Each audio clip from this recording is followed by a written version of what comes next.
¿Qué tal, estimado estudiante? Continuamos con esta última cápsula que te ayudará a preparar tu examen dando Historia de México. En esta ocasión vamos a estudiar México en la era global, es decir, de más o menos de 1970 a 1982 y las décadas recientes que tienen que ver con procesos un poquito más actuales, ¿de acuerdo?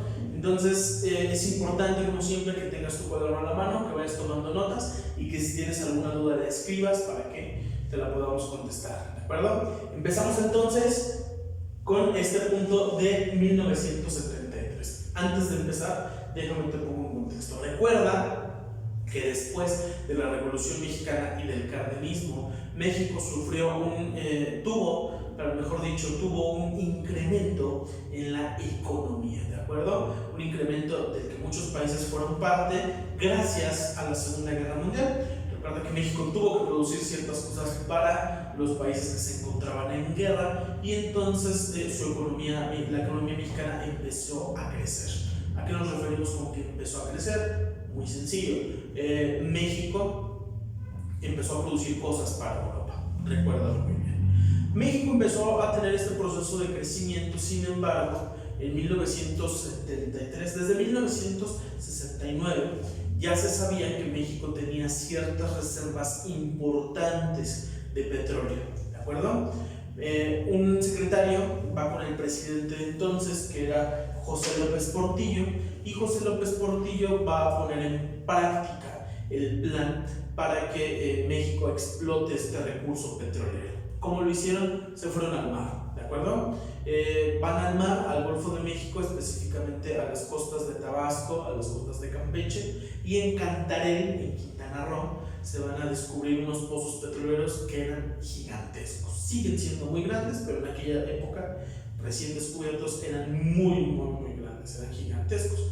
Entonces, José López Portillo, en su intento de modernizar al país, en el intento de sacarlo de este atraso tecnológico, de este atraso social, científico, educativo que había tenido, pues busca idear un nuevo plan para sacar a México de este atraso, ¿de acuerdo? ¿Cómo lo va a hacer? Bueno, va a empezar a vender petróleo y se lo va a vender a los principales compradores, que en aquella época eran Estados Unidos, Rusia, Japón y Alemania. El precio del barril del petróleo era grande, era cerca de $30 por barril. Para que lo pongas tú en perspectiva, ha estado hasta en 12 o en $10 cuando ha habido crisis. Entonces, en aquella época era muchísimo el dinero que entraba al país, muchísimo dinero. El presidente José López Portillo, entonces, en su intento, ¿no? Y en su plan maestro de llevar al país al primer mundo, entonces empezó a crear planes y empezó a construir presas, empezó a construir industrias, empezó a construir diferentes industrias que le ayudaban a mejorar la economía. ¿Qué pasó? Pues resulta que en 1973, cuando México había empezado a gastar y a gastar y a gastar dinero, los países miembros de la OPEP, la Organización de Países Exportadores del Petróleo, países árabes principalmente, como Arabia Saudita, como Irán, como Kuwait, que tienen mucho petróleo, dijeron que ellos no iban a entrar al regateo, que si México estaba vendiendo el precio del barril a $30, ellos estaban dispuestos a bajarlos hasta 23 o 24 dólares, ¿de acuerdo? Suena muy poquito, pero si tú lo multiplicas por todo lo que vendía México, en aquella época era muchísimo dinero. Entonces estos países se ponen de acuerdo, bajan el precio del petróleo y ¿qué es lo que hace México? México no lo va a bajar. Es cuando entonces va a empezar un déficit económico. ¿Por qué? Porque todo el dinero que entraba de Estados Unidos, de Alemania, de Japón y de Rusia, que eran los compradores de México, va a dejar de entrar porque estos países le van a empezar a comprar a los países de la OPEP, ¿de acuerdo? Si está más barato el petróleo allá, pues yo les compro a los de allá. México dejará de vender y su economía empezará a irse a pique. Hay un proceso en economía que se llama inflación. ¿Qué quiere decir? El precio de los productos empieza a crecer y la moneda se empieza a encarecer. Si un kilo de huevo costaba 10 pesos y empieza la inflación, Ahora el kilo de huevo dejará de costar 10 pesos y costará 100. Pero lo que tú tienes nada más son 50 pesos, por ejemplo, para comprar todos tus alimentos. Obviamente no te alcanza y a ese proceso se le conoce como inflación. Durante el gobierno de José López Portillo, la inflación creció de manera brutal. La moneda se empobreció y entonces el gobierno tomó la decisión, o pensaba en tomar la decisión, de devaluar el peso, cosa que no sucedió sino hasta mucho después. ¿Qué quiero decir con todo esto? Bueno, quiero decir que a partir del descubrimiento del petróleo y del sabotaje de los países de la OPEP, México va a empezar un periodo de crisis económica entre 1976 y 1982, que es básicamente el gobierno de este señor, de José López Portillo. ¿De acuerdo? Es entonces cuando cambia México de un modelo exportador, ¿no? Un modelo de petrolización de la economía, y vamos a pasar al neoliberalismo. ¿Qué es el neoliberalismo? Recuerda que esto también ya lo veíamos por ahí en geografía y también en historia. Regresa a esos videos, obsérvalos para que te quede un poco más claro, y si no, ahora lo recordamos rápidamente. El neoliberalismo es básicamente instaurar un gobierno de tipo económico, es decir, donde la economía no influye en el gobierno y el gobierno no influye en la economía. Dicho de otra manera, el gobierno se mantiene básicamente a partir de economistas, ¿de acuerdo? El gobierno es manejado por economistas y por el dinero. 3 gobiernos de México van a ser los llamados gobiernos neoliberales: el gobierno de Miguel de la Madrid, el de Carlos Salinas de Gortari y el de Ernesto Zedillo Ponce de León, ¿de acuerdo? A estos gobiernos, aparte de neoliberalistas, también se les conoce como tecnócratas. ¿Qué característica tienen en común ellos 3? Bueno, ellos 3 son economistas, ¿de acuerdo? Y estos 3 economistas tienen posgrados, tienen maestrías en el extranjero, principalmente en Harvard y en estas universidades tan importantes a nivel internacional, ¿de acuerdo? Miguel de la Madrid, entre el 82 y el 88, va a experimentar una serie de cambios, y en 1982 va a ser cuando nacionalice la banca mexicana. ¿Qué quiere decir esto de nacionalizar la banca mexicana? Bueno, acuérdate que aquí había crisis y termina en el 82 el gobierno de José López Portillo. Bueno, pues en 1982, Miguel de la Madrid decide nacionalizar la banca, es decir, vender el dinero a los mismos mexicanos para intentar rescatar la economía, cosa que no funcionó, porque en 1985 viene un sismo muy importante que va a diezmar, que va a reducir el desarrollo económico del país, ¿de acuerdo? México no estaba preparado para un sismo, y ese sismo en la Ciudad de México sobre todo influyó bastante en el desarrollo de lo que va a venir después. Sin embargo, una de las cosas importantes que él sí alcanzó a realizar es la reforma electoral, o la primera parte de la reforma electoral de 1986. ¿Qué pasó con la reforma electoral? Bueno, la reforma electoral creaba, o intentaba crear, porque te digo que esta es la primera parte, un organismo que estuviera lejos del gobierno, se dice descentralizado, es decir, que tuviera cierta autonomía, donde organizara las elecciones, ¿de acuerdo? No lo va a lograr, pero va a quedar la primera parte establecida en su gobierno. Después va a venir el gobierno de Carlos Salinas de Gortari. Gortari es un presidente muy odiado también, de la larga lista que tenemos, ocupa el primer lugar, al menos en la época reciente.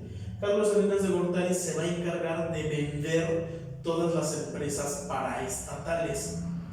¿A qué nos referimos? Bueno, una empresa paraestatal es una empresa que es manejada por el gobierno, ¿de acuerdo? Por ejemplo, Teléfonos de México, o lo que actualmente es Telmex. Teléfonos de México, en esta época, antes de Carlos Salinas, era dirigida por gobernantes, era dirigida por políticos. Cuando viene él y se da cuenta que todo el sistema mexicano, político mexicano, está en crisis, va a tomar la maravillosa decisión de empezar a vender esas acciones, esas empresas, al sector privado. Es decir, los teléfonos de México ya no son del gobierno, sino ahora son de una empresa privada que te va a cobrar por esos servicios, ¿de acuerdo? No solamente va a vender teléfonos, también va a vender la luz, por ejemplo, va a vender los ferrocarriles, va a vender equipos de fútbol. Es decir, la venta de paraestatales fue grande. ¿Por qué? Por lo que él estaba buscando era precisamente esto: salvar a la economía mexicana de un colapso, salvarla de un déficit y de una devaluación, cosa que inevitablemente pasó después. Entre estas, además de esta venta de paraestatales, otra de las cosas importantes que él realizó fue la firma del Tratado de Libre Comercio de América del Norte. Recuerda tu clase de geografía donde observamos esto. El Tratado de Libre Comercio de América del Norte, firmado en 1994 entre Estados Unidos, Canadá y México, básicamente lo que proponía era un comercio o redes de comercio entre los tres países para formar una región económica fuerte. ¿De acuerdo? Esta región económica pues iba a encargar de abastecer a Europa, de abastecer a países de Asia y de consolidarse como una de las economías o una de las regiones económicas más poderosas a nivel mundial, cosa que sí pasó y que en la que México ayudó un poco, ¿de acuerdo? Ernesto Zedillo Ponce, que es el presidente que le sigue a Carlos Salinas de Gortari, es el que por fin, después del intento fallido de Miguel de la Madrid, crea la reforma electoral. Entonces, en 1994, cuando Zedillo era presidente, aquí lo voy a apuntar también para que se entienda, cuando Ernesto Zedillo Ponce de León era presidente, crea el instituto que se encarga actualmente de las elecciones, crea el INE, ¿de acuerdo? Entonces, crea el INE, ¿por qué? Porque Carlos Salinas de Gortari había llegado al país con unas elecciones bastante fraudulentas, a eso se le llama el fraude del 88, porque las computadoras, las primeras computadoras que contaban votos en el país, se cayó el sistema a eso de las 12 de la noche, y a las 3 de la mañana Carlos Salinas de Gortari, cuando iba perdiendo, ahora iba ganando. Una cosa que obviamente pues no es como muy fácil de creer. Bueno, pues Ernesto Zedillo crea el Instituto Nacional Electoral porque quería evitar precisamente este tipo de conflictos electorales como el que había pasado con Salinas. Es una de las cosas más importantes que va a hacer. Y otra, como te decía y ya te lo adelantaba, va a ser la famosísima devaluación del peso.